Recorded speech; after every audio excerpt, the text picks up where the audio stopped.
Everyone, in this video we're checking out a mind-blowing shipping container house that was built in Ontario, Canada. It's built with 3 shipping containers. 2 of them are stacked and cantilevered on one side, and the other one is a custom-built, oversized container on the ground floor. There's a steel frame structure in the middle that connects them all together and creates space for the staircase to the 2nd floor and for some big picture windows.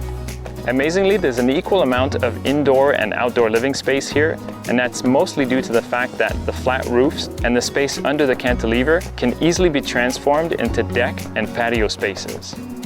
We're going to meet up with the owner and the designer to find out more about this incredible build, so let's go check it out. This video is sponsored by NordVPN. We'll tell you more about them at the end, plus what you need to get a huge discount on their VPN service.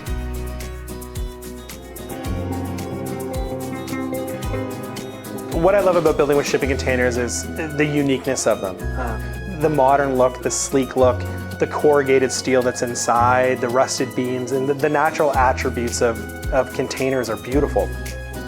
The neat thing about using shipping containers is they come in multiple different sizes. You can put them together in different ways. Essentially, it's like a large Lego set for adults. So where I got the inspiration for this project was actually the site itself. It's a great site, it's elevated, so I wanted to try to capture the views. I wanted to make the space livable and functional and still have a lot of fun with it. So we've been building with containers for approximately 12 years. And over time and over the years, we performed a number of projects from 3-story apartment buildings through to row homes or single-story townhome developments all out of shipping containers. But this particular unit itself is our first container home that we've built. It's a 1,488 square foot home that's built out of 3 containers, 2 8x40 high cube containers, and 1 custom 12x40 container that was specifically designed for another project. So it's not a standard shipping container, but it's still built the exact same way as a container. It's just 12 feet wide.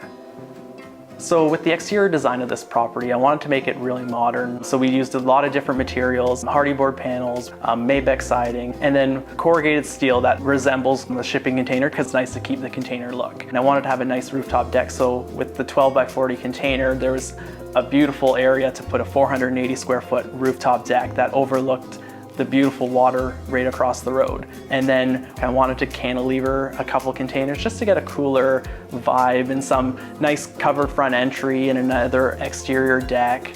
It's 1,488 square feet of interior space and actually 1,488 square feet of exterior space.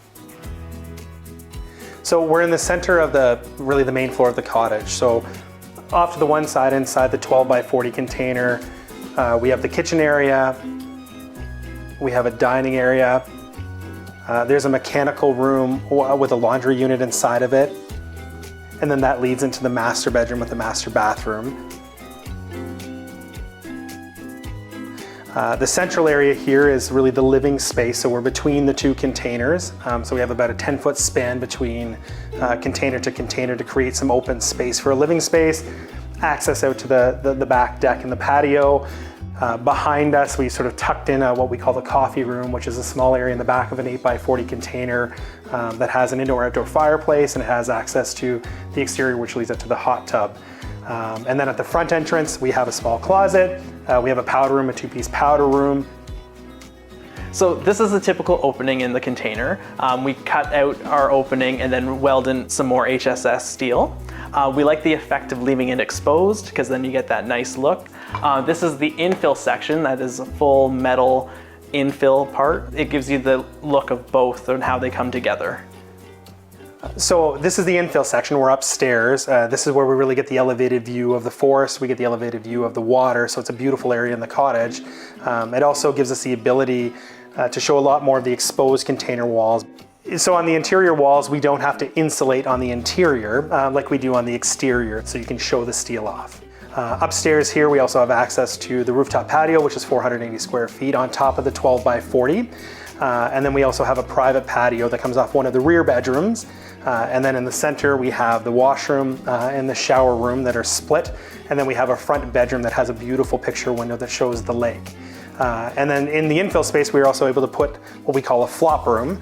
So it's another smaller living room. So it's just an area in the house that's separate from the downstairs living room to create 2 tiers of space and 2 areas if you have company or if you have people. What we really tried to incorporate was that the upstairs would be independent from the downstairs.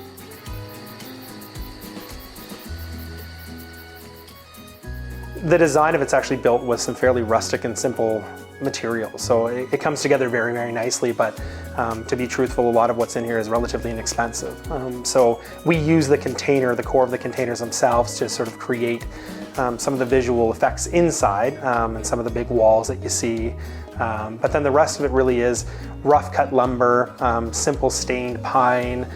We have rusted beams that we've left all over for some of the architectural effects. The staircases and the upper railings are actually made out of conduit. So we tried to incorporate a whole bunch of industrial materials and simple materials and trying to put together sort of a modern, rustic type of look. We insulate from the outside and the interior. So what we'll do is we'll add in the same layers as a typical home. We have our siding, strapping, our vapor barrier, then we do a rigid insulation. That gives us an extra layer of protection and then doesn't take away too much space of the interior. And then on the interior, we do either a stud wall with spray foam and then gypsum wallboard, or we'll do a FRP panel, which is an insulated panel. So then it's basically a sandwich between the corrugated steel from the outside and the inside. So by doing the sandwich effect, that prevents the condensation. These units are on a helical pile foundation, so it's a metal post that has a helix on the bottom of it, because we wanted to have a crawl space underneath the buildings to access all of our plumbing, and we ran everything underneath the building. So the helical pile design with shipping containers is very effective. It's simple, but they can really be put on any type of foundation, whether that's a concrete foundation or a footing or all different types of, from wood cribbing right through to a full basement. We built it specifically to be a demo home for Northern Shield, but it was also our personal cottage. And really on a whim, Angie and I, my wife, we were always interested in Airbnbs, and so we thought, oh, we have the cottage, we weren't going to use it in the winter. And so here, this is a chance for people to actually come in, see what it's like to live inside of a container home, really get a sense of the size and the feel, and really answer a lot of their own questions. But we still enjoy it quite regularly. We love it. So we get asked all the time, is it cheaper than conventional construction? And the easiest way that we answer that question is that really, if